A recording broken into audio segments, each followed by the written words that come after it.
اے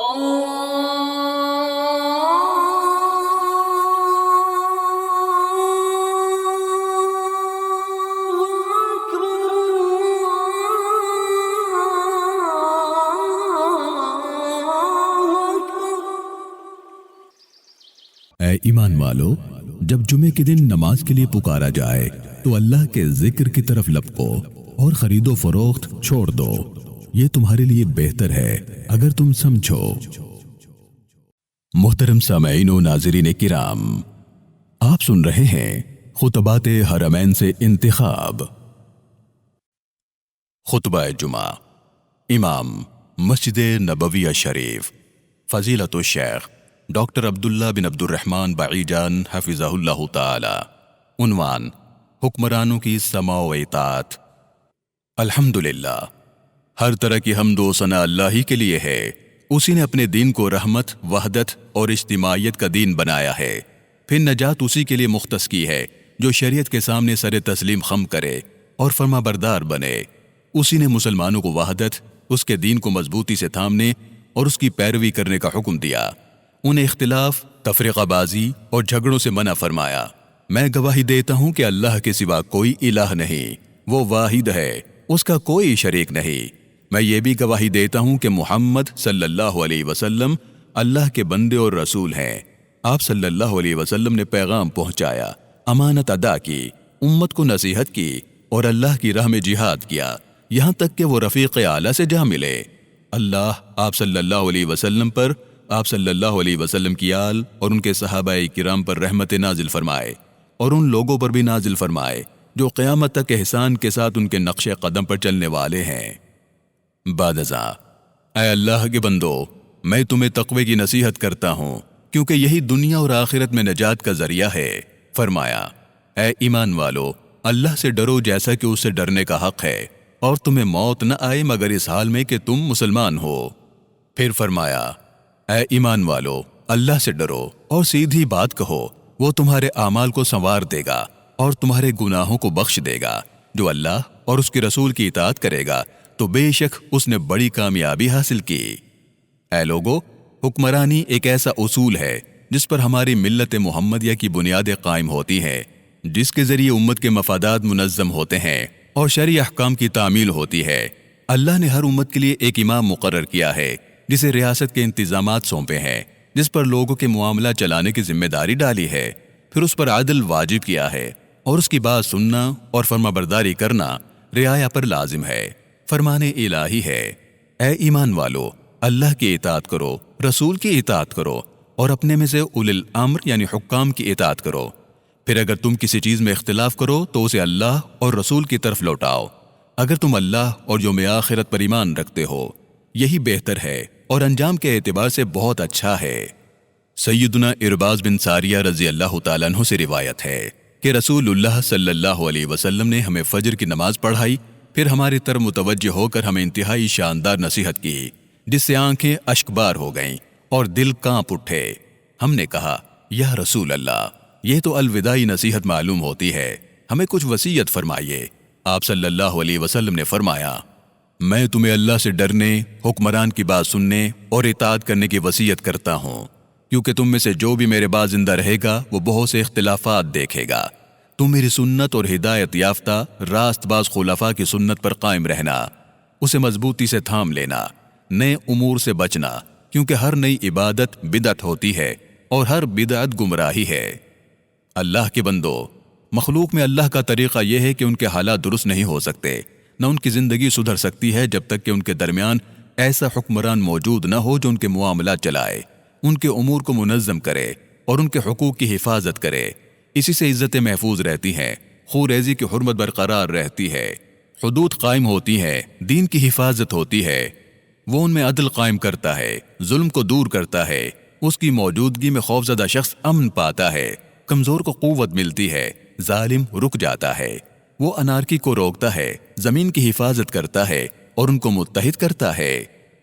بے شک جماعت اللہ کی رسی ہے تو تم اس کی مضبوط کڑی کو تھام لو جو اس نے ان لوگوں کے لیے رکھی جو اس کا قرب چاہتے ہیں۔ کتنی مشکلات کو اللہ حکمران کے ذریعے دور فرماتا ہے۔ یہ ہمارے دین اور دنیا دونوں کے لیے اس کی رحمت ہے۔ اے لوگو، اللہ تعالیٰ نے مسلمانوں کے حکمرانوں کو حکم دیا ہے کہ وہ رعایا کے حوالے سے ان پر عائد ہونے والی ذمہ داری کو ادا کریں اور عدل کے ساتھ حکمرانی کریں۔ اسی طرح رعایا کو حکم دیا ہے کہ وہ ان کا حکم سنیں اور اطاعت کریں۔ جو کچھ بھی وہ انہیں حکم دیں یا جس چیز سے بھی وہ انہیں منع کریں، مانتے رہیں جب تک کہ وہ خالق کی نافرمانی کا نہ کہیں۔ ان کی اطاعت ہی میں دین اور دنیا کی بھلائی ہے، ان کی نافرمانی میں دین اور دنیا کا بگاڑ ہے۔ سیدنا عبداللہ ابن عمر رضی اللہ عنہما سے روایت ہے کہ نبی صلی اللہ علیہ وسلم نے فرمایا، ہر مسلمان پر حکمران کی بات سننا اور اطاعت کرنا لازم ہے، چاہے وہ اسے پسند ہو یا ناپسند، جب تک کہ اسے نافرمانی کا حکم نہ دیا جائے۔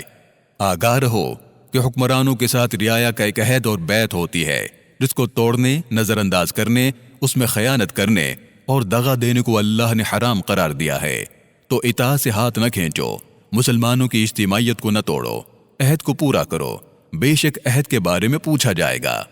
سیدنا عبداللہ ابن عمر رضی اللہ عنہما سے روایت ہے، وہ کہتے ہیں کہ میں نے رسول اللہ صلی اللہ علیہ وسلم کو یہ فرماتے ہوئے سنا، جو شخص حکمران کی اطاعت سے ہاتھ کھینچ لے، وہ قیامت کے دن اللہ سے اس حال میں ملے گا کہ اس کے پاس کوئی حجت نہیں ہوگی۔ جو شخص اس حال میں مر جائے کہ اس کی گردن میں کسی کی بیعت نہ ہو، وہ جاہلیت کی موت مرے گا۔ میں اللہ کی پناہ مانگتا ہوں شیطان مردود سے۔ اللہ کے عہد کو پورا کرو، جب تم عہد کرو قسموں کو مضبوط کرنے کے بعد نہ توڑو، حالانکہ تم نے اللہ کو اپنے اوپر ضامن بنایا ہے، بے شک اللہ جانتا ہے جو تم کرتے ہو۔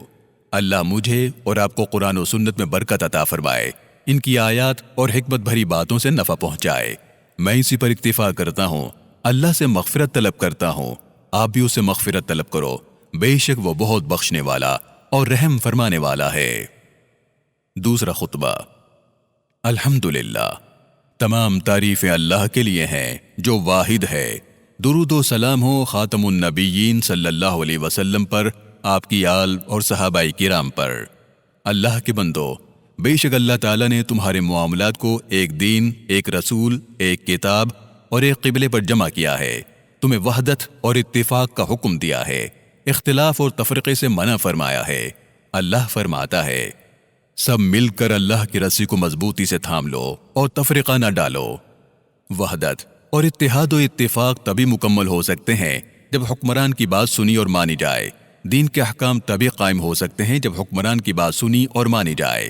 امن بھی تبھی مستحکم ہوگا اور عدل بھی تبھی قائم ہوگا جب امام کی بات سنی اور مانی جائے گی۔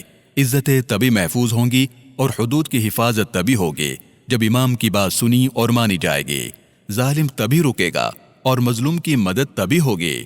کمزور کو طاقتور سے انصاف تبھی ملے گا جب امام کی بات سنی اور مانی جائے گی۔ امت تبھی ترقی کرے گی جب امام کی بات سنی اور مانی جائے گی۔ تو اللہ سے ڈرو اور اپنے اتحاد و اتفاق کی حفاظت کرو۔ اپنے حکمرانوں کی بات سنو اور مانو اور آپس میں جھگڑا نہ کرو کہ ناکام ہو جاؤ اور تمہاری طاقت چلی جائے۔ اپنے ملکوں اور امن کی فکر کرو اور اپنے دین کو مضبوطی سے تھامے رکھو۔ اے لوگو، فرقہ بندی اور اختلاف قوموں اور تہذیبوں کو تباہ کرنے کے بڑے مہلک وسائل ہیں۔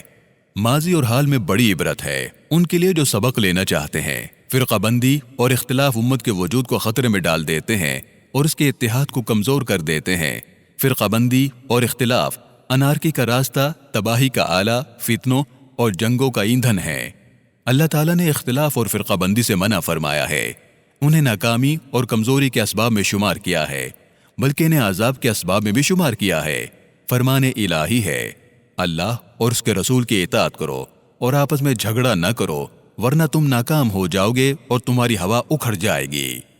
اسی طرح فرمایا، ان لوگوں کی طرح نہ ہو جاؤ جو تفرقے میں پڑ گئے اور اختلاف کرنے لگے بعد اس کے کہ ان کے پاس روشن نشانیاں آ چکیں اور انہی کے لیے بڑا عذاب ہے۔ دشمنوں کی طرف سے کی جانے والی سب سے بڑی جنگ اور فتنہ امت میں فتنہ اور اختلاف پیدا کرنا ہے۔ آگاہ رہو کہ ان کی مدد کرنا غداری، خیانت اور امانت کا ضیاع ہے۔ سیدنا ابو ہریرہ رضی اللہ عنہ سے روایت ہے کہ نبی صلی اللہ علیہ وسلم نے فرمایا، جو شخص حکمران کی اطاعت چھوڑ دے اور جماعت سے علیحدہ ہو کر مر جائے تو وہ جاہلیت کی موت مرے گا۔ جو کسی اندھے جھنڈے کے نیچے لڑے، تعصب کی بنا پر غضبناک ہو جائے، تعصب کی طرف بلائے یا تعصب کی حمایت کرے اور اس کے لیے قتل ہو جائے تو اس کی موت جاہلیت کی موت ہوگی۔ جو شخص میری امت پر حملہ کرے، اس کے نیک اور بد کو مارے، مومن کو بھی نہ چھوڑے اور کسی معاہد کے عہد کی پرواہ بھی نہ کرے تو اس کا مجھ سے کوئی تعلق نہیں۔ اے اللہ، مسلمانوں کے احوال کی اصلاح فرما، انہیں ان کے وطنوں میں امن عطا فرما، ان کے شیرازے کو جمع کر دے، ان کے کلموں کو حق پر متحد فرما، ان کے دلوں میں محبت پیدا فرما، ان کے آپس کے تعلقات کو درست فرما دے۔ اے اللہ، انہیں ظاہر و باطن ہر قسم کے اختلافات اور فتنوں سے بچا، ان کے راستوں سے انارکی کے اسباب کو دور فرما اور انہیں امن و استحکام سے نواز دے۔ اے اللہ، اسلام اور مسلمانوں کو عزت عطا فرما، اپنے موحد بندوں کی مدد فرما، اس ملک کو اور تمام مسلمان ممالک کو امن و اطمینان والا بنا۔ اے اللہ، ہمیں ہمارے وطنوں میں امن عطا فرما، ہمارے اماموں اور حکمرانوں کی اصلاح فرما۔ اے اللہ، ہمارے ولی امر خادم حرمین کو اپنی توفیق عطا فرما، اپنی طاعت سے ان کی مدد فرما۔ اے اللہ، انہیں صحت و عافیت کی پوشاک پہنا۔ اے رب العالمین، اے اللہ، انہیں اور ان کے ولی عہد کو ان کاموں کی توفیق عطا فرما جو تو پسند کرتا ہے اور جن سے تو راضی ہوتا ہے۔ اے دعاؤں کو سننے والے، اے اللہ، ہماری دعائیں قبول فرما، بے شک تو ہی سننے والا، جاننے والا ہے۔ ہماری توبہ قبول فرما، بے شک تو ہی توبہ قبول فرمانے والا اور رحم کرنے والا ہے۔ اے اللہ، محمد صلی اللہ علیہ وسلم اور ان کی آل اور تمام صحابہ کرام پر درود و سلام نازل فرما۔ آمین آمین یا ارحم الراحمین۔